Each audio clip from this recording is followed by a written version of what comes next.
On the islands of Hawaii, out in the Pacific Ocean, lived an unusual owl called Kai. Unlike the other creatures of the islands, the owl named Kai had a special job to do. He had to protect the wildlife and the people that lived there. You'd know the owl if you saw it, because it was pink in color. But not many people ever did. The owl did its best to do its job in secret. So you would be very lucky if you ever set eyes upon it. Most people in Hawaii had no idea that Kai existed at all. So I'm sure you can imagine the surprise of two children when Kai appeared before them on a hiking trail. Kai the owl had been alerted when he'd heard the youngest child, a girl, softly crying, and so had flown through the trees to investigate. From high on a branch, he'd observed the girl and her older brother sat upon a fallen tree trunk. Clearly, something was wrong, and so Kai flew down to see if it was something he could put right. "Can I help?" asked Kai as he landed on a sprawling branch of the fallen tree. The two children looked up, but didn't seem quite as astonished to meet a talking pink owl as Kai had expected. Had they just seen something even more extraordinary? It was the older brother that found his voice first. "My sister Kaylin has just had her new teddy bear snatched by a horrible beast," he said. "Oh, goodness gracious," said Kai, hopping from foot to foot. Can you describe it to me?" "Well, it had wings and scales," said Kaylin, wiping a tear away. "And big teeth and sharp claws, didn't it, Liam?" Liam hugged her closer. "Yeah, like a dragon." "A dragon, you say?" said Kai, giving his wings a brief flap. "Well, that's not good. Dragons are a most terrible nuisance, stealing items for their piles of treasure." "But my teddy isn't shiny treasure like gold or silver," complained Kaylin. "No," agreed Kai. "But your teddy bear was precious to you, and that's a different kind of treasure. Now, tell me, what color was the dragon?" Liam thought about it for a moment. "It was mostly white, with a red and black pattern along its neck, wings, and tail." "Ah, I think I know the dragon you're talking about," said Kai as he bobbed his head. "I will try to get your teddy bear back for you.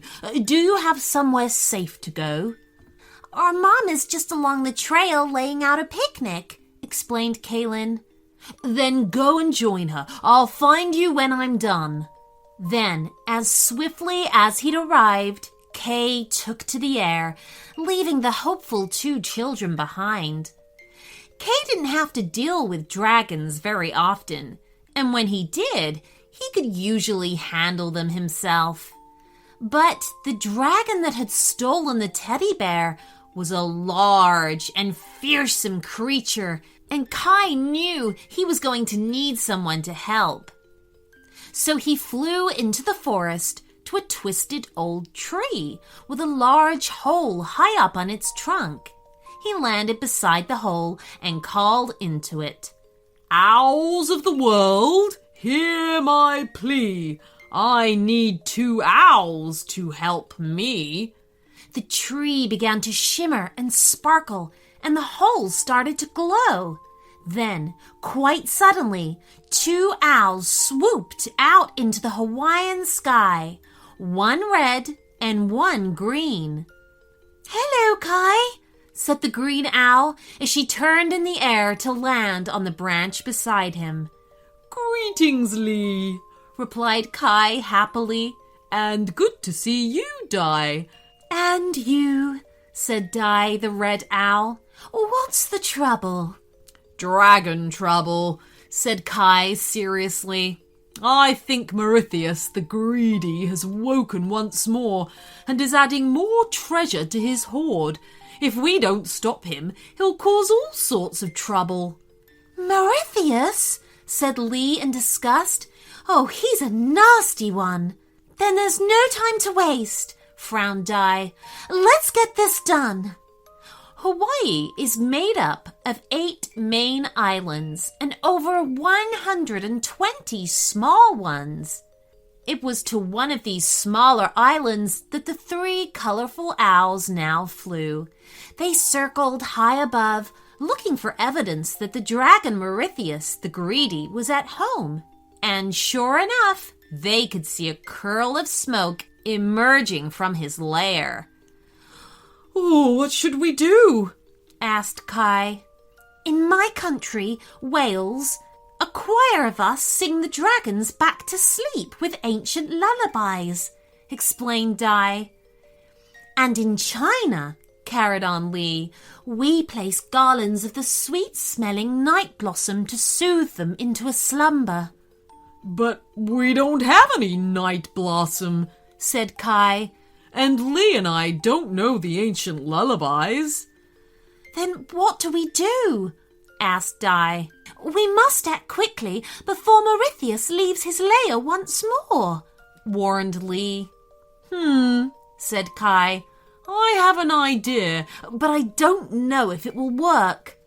And so he told them.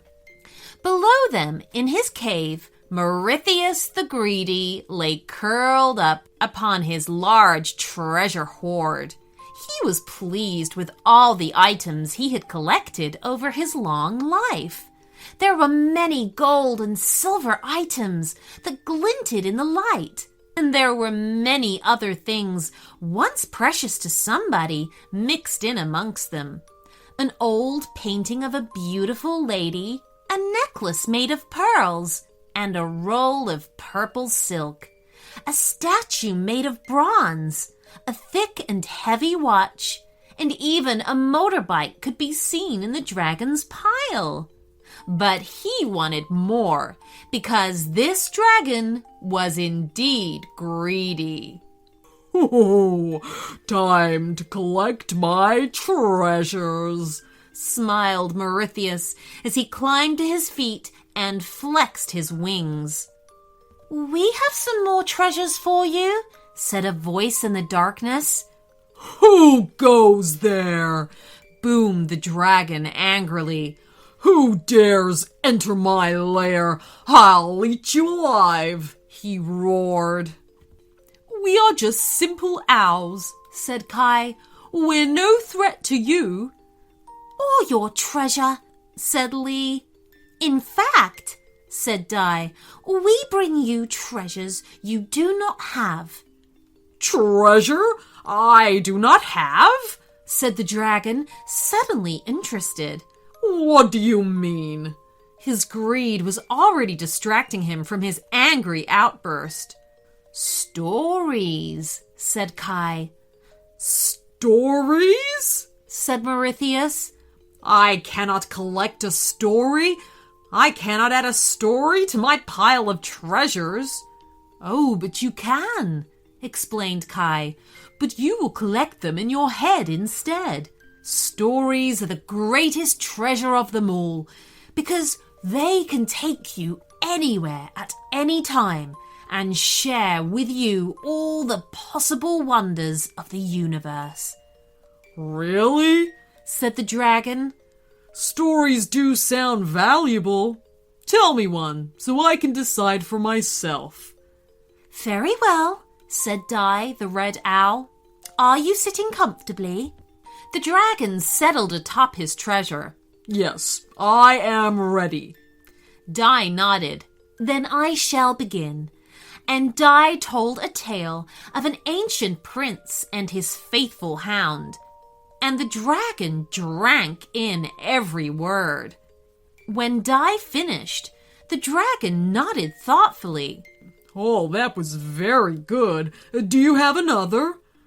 "I do," said Lee, and she began to tell a tale of a fox that could turn herself into a young woman and how she fell in love with a young farmer. When Lee had finished, the dragon's head was resting across the treasure pile, looking very relaxed. "Oh, that was a wonderful story," Mauritius said. "I liked that a lot. Do you have another one?" "I do," said Kai, and he began to tell a tale of a giant sea turtle and a naughty sea spirit, and how the spirit once stole all the stars out of the night sky. When Kai had finished, the dragon's eyes were closed, and he was breathing deeply. "Is he asleep?" asked Lee. "Yes, I think so," said Di. "Good," said Kai, "and he should stay that way for another 50 years or more. Now, I've something important to find before we leave." Kaylin and Liam had long since finished their picnic and were now hiking back towards the car. Poor Kaylin was still terribly sad and had started to give up hope of ever seeing her teddy bear again. Her mum had noticed it missing, but neither Kaylin nor Liam had mentioned their encounter with the dragon or their meeting with the unusual pink owl. Kaylin's mum thought the teddy bear must have been dropped along the trail, and they were sure to find it on their way back. "Look, Kaylin," she said. "There it is, on that rock. You must have put it down there for a moment when we passed that way before." Kaylin raced forward and snatched the bear up, giving it a tremendous hug. Liam took Kaylin's hand, and together they scanned the trees for a sight of Kai the owl. And there, flying away through the branches, they spied flashes of red, green, and pink. The end. So that you don't miss a single episode, just click that subscribe button.